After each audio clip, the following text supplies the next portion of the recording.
খবৰ থমকি নৰয় বলডজাৰ কোনো পধ্যে নিস্তাৰ নাই বেদখলকাৰী মিয়া ৰাইজৰ ৰাজ্যৰ চুকে কোণে চলিয়েই থাকিব প্ৰশাসনৰ উচ্ছেদ অভিযানক লৈ মুখ্যমন্ত্ৰী ডক্টৰ হিমন্ত বিশ্ব শৰ্মাৰ এই ঘোষণা বনাঞ্চলত থকা বেদখলকাৰীৰ নিস্তাৰ নাই কোনো কাৰণতে বন্ধ নহয় উচ্ছেদ অভিযান বেদখলকাৰী মিয়াক মুখ্যমন্ত্ৰী হিমন্ত বিশ্ব শৰ্মাৰ হুংকাৰ পুনৰ উচ্ছেদৰ বাবে সাজু আছে ৰাজ্যৰ জিলা প্ৰশাসন উচ্ছেদৰ দীঘলীয়া তালিকা প্ৰস্তুত কৰিছে মুখ্যমন্ত্ৰীয়ে পৰৱৰ্তী উচ্ছেদ ক'ত হ'ব তাকো ঘোষণা কৰিছে মুখ্যমন্ত্ৰী হিমন্ত বিশ্ব শৰ্মাই মুখ্যমন্ত্ৰী হিমন্ত বিশ্ব শৰ্মাই দিছে ইংগিত যমুনামুখত হ'ব পৰৱৰ্তী উচ্ছেদ অভিযান কম দিনৰ ভিতৰতে বৰাপানীতো হ'ব উচ্ছেদ অভিযান ন্যায়ালয়ৰ নিৰ্দেশনাৰ বাবে অপেক্ষা কৰিছে প্ৰশাসনে বনাঞ্চলত থকা বেদখলকাৰী মিয়া ৰাইজৰ কোনো নিস্তাৰ নাই মিয়াৰ বিৰুদ্ধে উচ্ছেদ অভিযান চলি আছে উচ্ছেদ অভিযান চলি থাকিব কোনো কাৰণতে অসমত উচ্ছেদ অভিযান বন্ধ নহয় বুলি ঘোষণা কৰিছে মুখ্যমন্ত্ৰী ডক্টৰ হিমন্ত বিশ্ব শৰ্মাই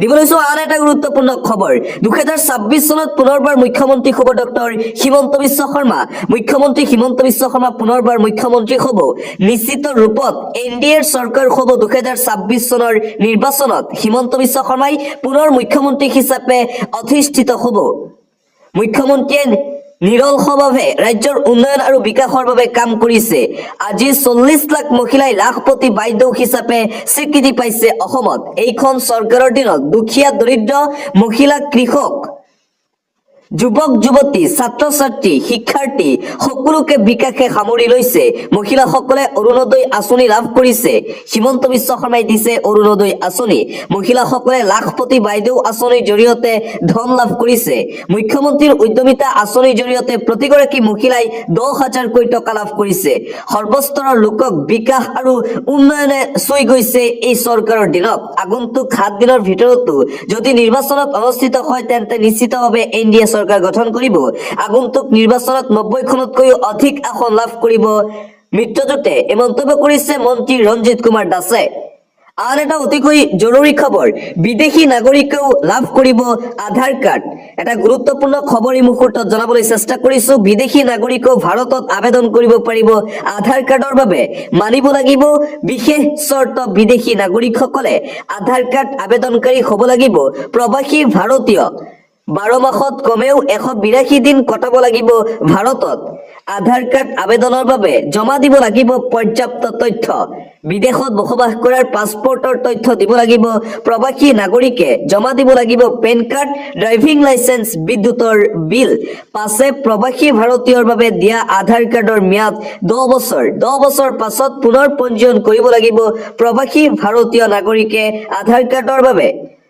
আন এটা ব্ৰেকিং নিউজ নিৰ্বাচন আয়োগৰ ওচৰত আস্থা নোহোৱা হৈছে জনতাৰ প্ৰধানমন্ত্ৰীৰ নতুন প্ৰজেক্ট হল ভাৰতত লোকতন্ত্ৰ শেষ কৰা ভোটাৰ তালিকাত ভুল আছে বুলি বিৰোধীয়ে তোলা অভিযোগক কিয় গুৰুত্ব নিদিয়ে ভাৰতৰ নিৰ্বাচন আয়োগে বিহাৰত নিৰ্বাচন চলি থাকোতে কেনেকৈ চৰকাৰী ধন বিলাই থকা হৈছিল বিহাৰ বিধানসভা নিৰ্বাচনক লৈ এইদৰে মোদী চৰকাৰলৈ কেইবাটাও ডাঙৰ প্ৰশ্ন উত্থাপন কৰিছে প্ৰদেশ কংগ্ৰেছৰ সভাপতি তথা যোৰহাট লোকসভা সমষ্টিৰ সাংসদ গৌৰৱ গগৈয়ে আক্ৰমণাত্মক ৰূপত গৌৰৱ ব্ৰেকিং নিউজ জনগোষ্ঠীক জনজাতিকৰণ দিলেই সংগ্ৰাম হ'ব তীব্ৰতৰ জনজাতিকৰণৰ বিৰুদ্ধে নিশা উজ্জ্বল ৰাজ্য টিএমপিকে এমএমকে এমবিকে এমডিকে তীব্ৰ প্ৰতিবাদ জামুগুৰিহাটত জনজাতিকৰণৰ ইছ্যু ৰাজ্যত আগবাঢ়িবলৈ নিদিয়াৰ হুংকাৰ জনজাতিকৰণৰ বিৰুদ্ধে এইবাৰ তীব্ৰ প্ৰতিবাদ ৰাজ্যত হাতে হাতে জোৰ লৈ জনজাতিকৰণৰ বিৰুদ্ধে কপিলে ৰাজপথ জনজাতিকৰণৰ ইছ্যু ৰাজ্যত আগবাঢ়িবলৈ নিদিয়াৰ হুংকাৰ 6 জনগোষ্ঠীক জনজাতিকৰণ দিলে 40 লাখ খিলঞ্জীয়াই কঁপাব ৰাজ্য জনজাতিকৰণৰ বিৰুদ্ধে এইবাৰ তীব্ৰ প্ৰতিবাদ ৰাজ্যত ইয়াৰ পাছৰ আন এক বিগ ব্ৰেকিং নিউজ জুবিনদাৰ ন্যায় লাগিবই চামকানু মহন্ত আৰু সিদ্ধাৰ্থ শৰ্মাক মৃত্যুদণ্ড দিয়ক জুবিনদাৰ ন্যায় লাগিবই কৰবালৈ ফুৰাবলৈ লৈ যাওক দুই কালপৃতক চামকানু সিদ্ধাৰ্থৰ ঘৰত চলাওক বুলডোজাৰ জনতাই মৃত্যুদণ্ড বিচাৰিছে চামকানু আৰু সিদ্ধাৰ্থৰ চৰম শাস্তি নিদিলে ৰাজপথত হ'ব প্ৰতিবাদ চামকানু সিদ্ধাৰ্থ জীয়াই থকাটো এটা অসহ্যকৰ বিষয়। অসমৰ থলগিৰি মানুহে জুবিনদাৰ ন্যায় বিচাৰিছে। চামকানু মহন্ত আৰু সিদ্ধাৰ্থ শৰ্মাক মৃত্যুদণ্ড দিয়ক। ইয়াৰ পাছৰ আন এক বিগ ব্ৰেকিং নিউজ, মৰিলে মৰি যাম, জনজাতি লৈ যাম। ৰাজপথ কপাই ওলাই আহিলে হাজাৰ হাজাৰ জনতা। আছে হেংদাং লোৱা নাই, ললে হেংদাং ৰক্ষা নাই। মৰিলে মৰি যাম, জনজাতি লৈ যাম। জনজাতিকৰণৰ দাবীত লখিমপুৰত বিশাল জোৰ সমদল। চৰকাৰে নিজৰ প্ৰতিশ্ৰুতি পূৰণ কৰক। টাইপৰ নেতৃত্বত লখিমপুৰত বিশাল জোৰ সমদল। অন্যথা 2026ত প্ৰত্যুত্তৰ দিয়া হ'ব। 2026ৰ পূৰ্বে জনজাতিকৰণৰ মৰ্যাদা পূৰণ কৰক। ৰাজপথ কপাই ওলাই আহিলে হাজাৰ হাজাৰ জনতা। ইয়াৰ পাছৰ আন এক বিগ ব্ৰেকিং নিউজ, মুখ্যমন্ত্ৰী পদৰ পৰা আঁতৰোৱা হ'ব ডক্টৰ হিমন্ত বিশ্ব শৰ্মাক। বিজেপিৰ ভিতৰতে চলিছে ৰণ কৌশল। হিমন্ত বিশ্ব শৰ্মাক আঁতৰোৱা হ'ব মুখ্যমন্ত্ৰী পদৰ পৰা।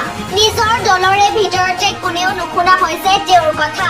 প্ৰমাণ অকলশৰীয়া হ'বলৈ ধৰিছে মুখ্যমন্ত্ৰী ডক্টৰ হিমন্ত বিশ্ব শৰ্মা।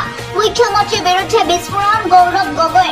ছিংগাপুৰলৈ পলাব লাগিব হিমন্ত বিশ্ব শৰ্মা, তুলিৰাম ৰংহাং। সৰ্বানন্দ সোণোৱালৰ দিনত জাতি মাটিৰ কথা শুনিবলৈ পাইছিলো। ক্ষমতা যোৱাৰ দিনাই তুলিৰাম ৰংহাঙক লৈ বিদেশলৈ যাব হিমন্ত বিশ্ব শৰ্মা। বিজেপিৰ ভিতৰতে চলিছে হিমন্ত বিশ্ব শৰ্মাক আঁতৰোৱাৰ ৰণ কৌশল। ইয়াৰ পাছৰ আন এক বিগ ব্ৰেকিং নিউজ, মধ্য অসমৰ বেদখলকাৰী সাৱধান। বেদখলকাৰীয়ে এৰিব লাগিব হাজাৰ হাজাৰ বিঘা মাটি। মধ্য অসমৰ বেদখলকাৰীলৈ বিশেষ আহ্বান IAS দেৱাশীষ শৰ্মাৰ। হাজাৰ হাজাৰ বিঘা মাটি নগাঁৱত বেদখলকাৰীৰ কবলত। পূৰ্বে 2 মাহ, পুনৰ এমাহ সময় দিয়া হৈছে বেদখলকাৰীক। বুলডোজাৰ পুলিচ নমাই শংকা নমাব আমি বিচৰা নাই। নিৰ্দিষ্ট সময়ৰ আগেই মাটি খালী কৰি দিলে মংগল।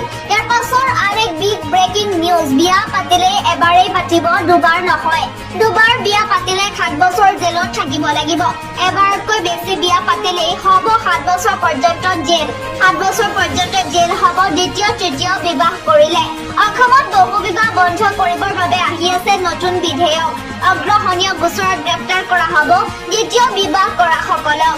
দ্বিতীয় বিবাহ কৰোৱা স্বামীয়ে নাপাব জামিন।